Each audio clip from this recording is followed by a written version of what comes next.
why is the Kremlin once again talking about its supposed readiness for negotiations? Why are Lavrov and other Russian officials bringing up a possible meeting with Trump and hinting at summits that no one has confirmed? These loud statements are not followed by any real steps toward peace.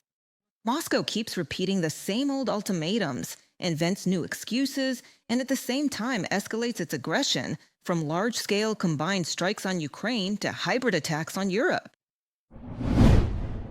This week, Russian Foreign Minister Lavrov stated that Moscow is open to dialogue and is counting on Donald Trump's involvement in resolving the war against Ukraine. In an interview with the Italian publication Corriere della Sera, he spoke about Russia's alleged readiness for a summit with the United States. However, notably, these words never made it into the print version. The editorial team essentially ignored Lavrov's statement, understanding that there was nothing behind it.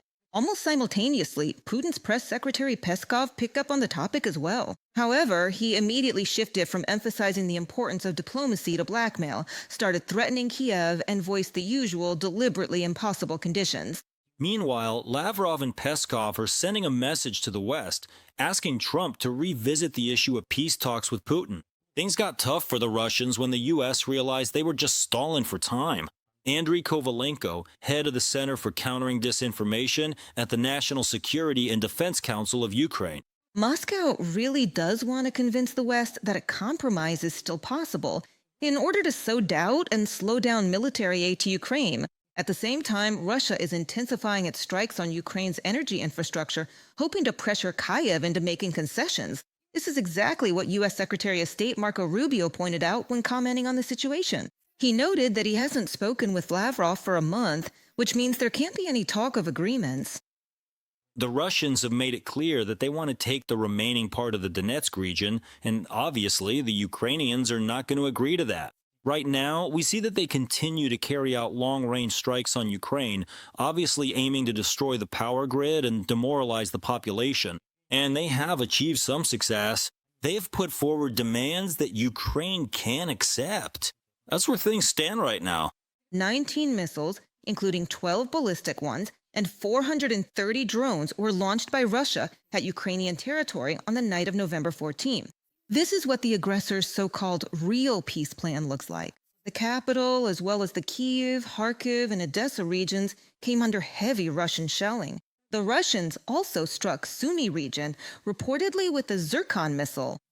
The goal of the Russian army's attacks is to inflict as much harm as possible on ordinary civilians and destroy civilian infrastructure. And the only thing Putin can offer the world is the continuation of terror. Ukraine responds to these strikes with long-range force, and the world must stop these attacks on life with sanctions. Russia is still able to sell oil and set up its own schemes. All of this needs to be stopped.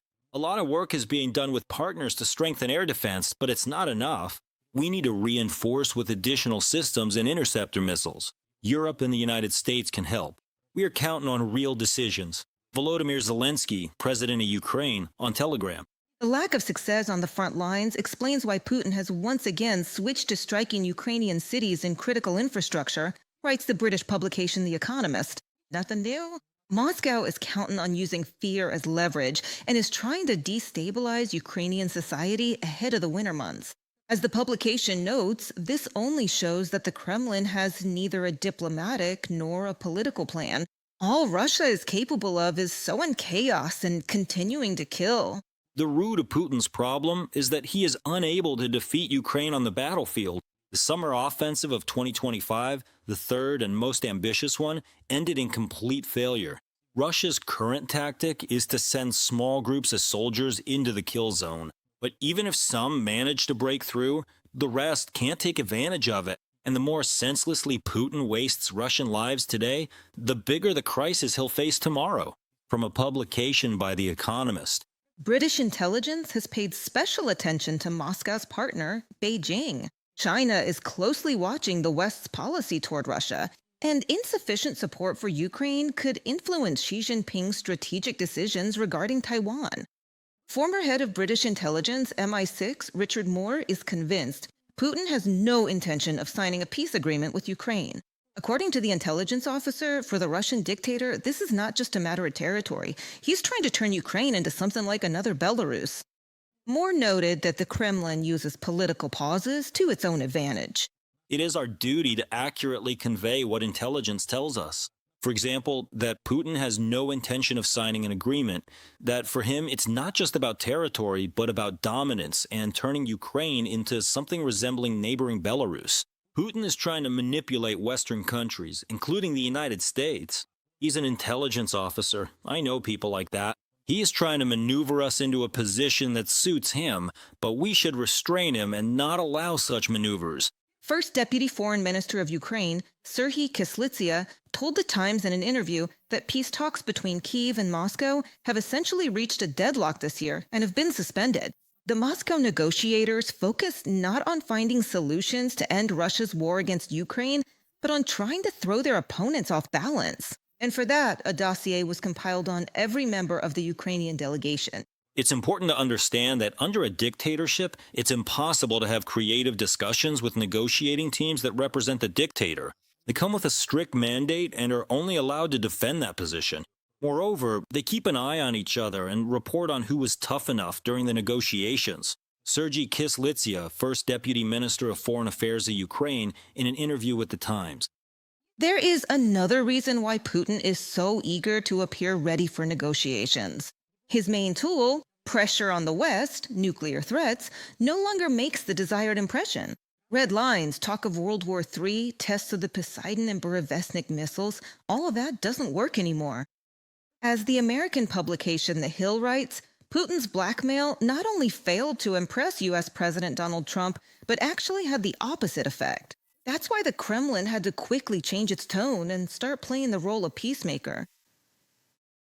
Putin's nuclear blackmail relies on flashy demonstrations of weapons that either don't work, can't be produced on a large scale, or barely exist outside of propaganda videos. If your best tank is never used, your missiles keep malfunctioning, and your economic envoys are advertising military technology, deterrence starts to look more like theater. From a publication by The Hill. So all the Kremlin's recent statements about dialogue and supposed willingness to negotiate are nothing more than a political game aimed at weakening support for Ukraine. This looks especially cynical against the backdrop of massive strikes on peaceful Ukrainian cities and critical infrastructure. Putin doesn't want compromise. He wants a pause to regroup and continue his aggression. And this is already obvious to the whole world. Subscribe to The Gaze and stay updated on the most important events, top news from Ukraine and all over the world, in-depth analysis, exclusive reports and interviews, all on hand in our channel. Join our community of viewers and stay tuned.